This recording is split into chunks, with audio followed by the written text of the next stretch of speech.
All right, y'all, we're about to cover the final topic within the Papa Duck video response, okay? And that topic is, do you think there's a devil up under the ground, or a devil up under the ground for the title purposes? But Papa Duck poses a question, you know what I'm saying? And we are going to give him ear, and then I'm going to come back with my response. I go for what's good. And if you against that, then I don't give a fuck about you. I'm gonna be real, cause if you against good, I don't need nothing from you. I don't want nothing from you. Not gonna kiss your ass. I'm for what's good, bruh. It's all this shit is about, good against evil. You think that, oh, it's a devil on the ground? Or you feel as though, oh, it's, no, nigga. All this shit has to do with demonic shit, good against evil. All right, now y'all heard what Papa Duck had to say, you know what I'm saying, about the good versus evil, and I absolutely agree with that 100%. And he also posed the question, do you think there's a devil up under the ground? And the way that he was asking it, I'm taking it as he doesn't feel like there's a devil up under the ground. He's absolutely right. And we're going to go into the scriptures and prove that. All right. And see, this is just not about attacking Papa Duck, the man. This is about the message. And if I disagree with the message and can prove that what he's saying wrong, I got the ability to do that. But I also can sit back and see what we have in common, too. You know what I'm saying? And once again, this is something that is, it seems like it runs out as soon as people talk about the Bible. Like there's no respect. You know what I'm saying? It seems like there's no truth in it. It's just a complete sham from cover to cover. And as I've already proven, that is not the case at all. But getting to it, though, dealing with the devil up under the ground statement that he made, or question that he opposed. And we're going to answer that question. All right. And we're going to start with Matthew chapter 4, verse 1. Then Jesus was led up of the Spirit into the wilderness to be tempted of the devil. All right. So this right here lets you know that the devil is above the ground. All right. And we are going to beat this like a dead horse. OK, because the wilderness, that's the woods, that's above the ground. All right. So now we're going to come down to verse 5 to let you know that the devil is not beneath the ground. All right. And verse 5 says, then the devil taketh him up into the holy city and sitteth him on the pinnacle of the temple. All right. And then we're going to come down to verse 8, and it says, again, the devil taketh him up into an exceeding high mountain and sheweth him all the kingdoms of the world and the glory of them. And then the next verse says, and saith unto him, all these things I will give thee if thou wilt fall down and worship me. Now, the reason that we're going into here, because this is twofold. This proves that the devil is above ground, because the scripture clearly says that the devil taketh him up to an exceeding high mountain. So that's the exact opposite of, you know what I'm saying, down anywhere. That's up on top. You know what I'm saying?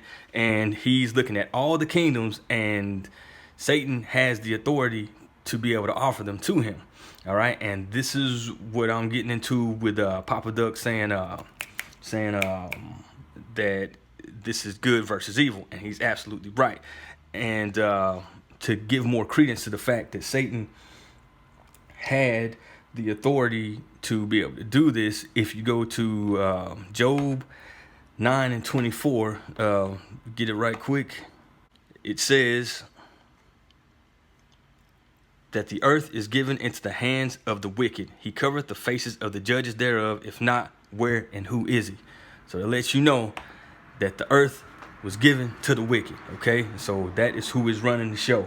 And this is a very key point for anybody that is doing anything with any level of righteousness.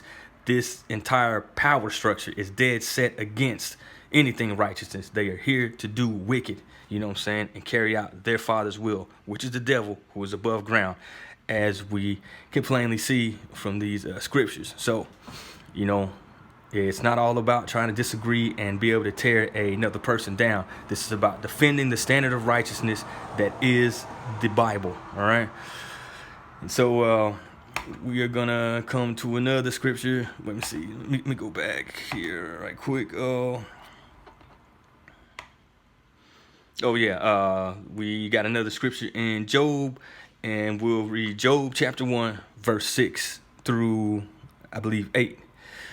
And it says, "Now there was a day when the sons of God came to present themselves before the Lord, and Satan came also among them." And for those of you that don't know, the sons of God are angels. All right. And then verse 7, "And the Lord said unto Satan, Whence comest thou, Satan? Where you coming from, Satan? Then Satan answered the Lord and said, From going to and fro in the earth and walking up and down in it." So let you know right there that there ain't no devil walking up underground the same way that Papa Doug said. You know what I'm saying? So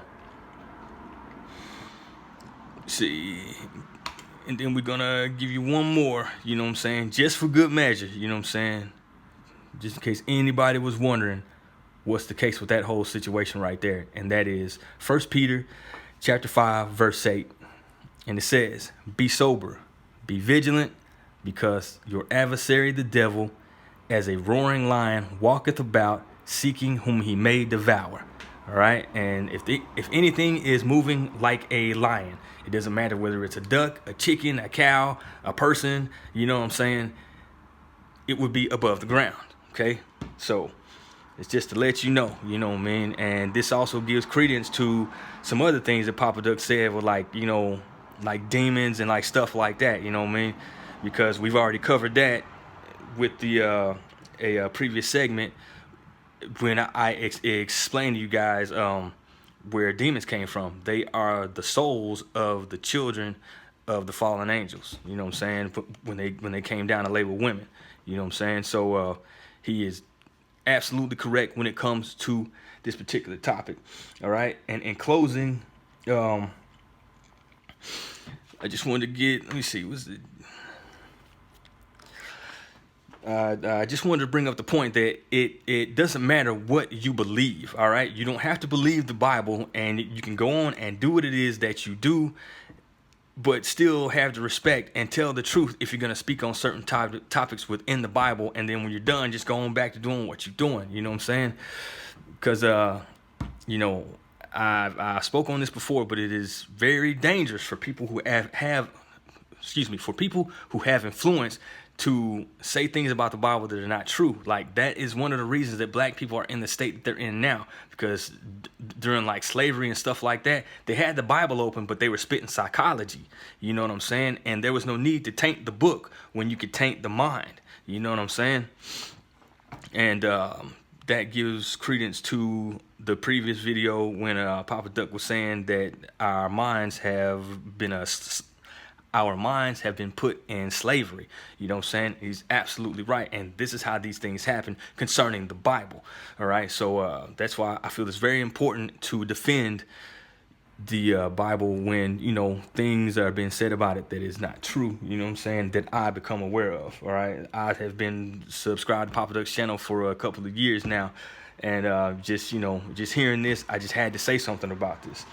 So I hope that you receive this message in love, but to let you know just how cool that the Most High is and how open that he is to free will, you know what I'm saying? Not within his kingdom, because he has, you know, rules and things like that you have to follow straight up and down. But I'm just going to read the scripture and y'all can, you know, be able to pick it up for yourselves. But this is Joshua 24, 14 and 15. All right. And it says, "Now, therefore, fear the Lord and serve him in sincerity and in truth, and put away the gods which your fathers served on the other side of the flood and in Egypt, and serve ye the Lord." All right. Then it goes on to say in verse 15, "And if it seem evil to you to serve the Lord, choose you this day whom ye will serve." So the Most High is saying to us, the scripture is saying to us, you know, that if you don't want to serve the Most High, that's fine. You know what I'm saying? That is perfectly fine. Choose you this day whom you will serve. So there's no force here. You know what I'm saying? None of that. There's no God with this big stick just waiting to bang you out and all that stuff like that. The Most High is merciful, and he is an equitable judge. He's fair.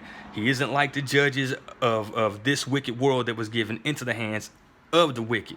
You know what I mean? He's not like that at all. He says, if you think serving me is evil, that's all right. You know what I mean? Go ahead and serve who you want to. And then, Job is saying this. And then y'all have heard the scripture before. It goes down to say, as for me and my house, we will serve the Lord. You know, so I just wanted to leave you guys with that you don't have to believe, like straight up and down. Like, you don't have to believe, but you also don't have to lie either. You know what I'm saying? And bring forth falsehoods. So once again, I hope that this message finds you in peace, and would encourage you to, study to show thyself approved before going in certain topics dealing with the Bible. This the Podroast.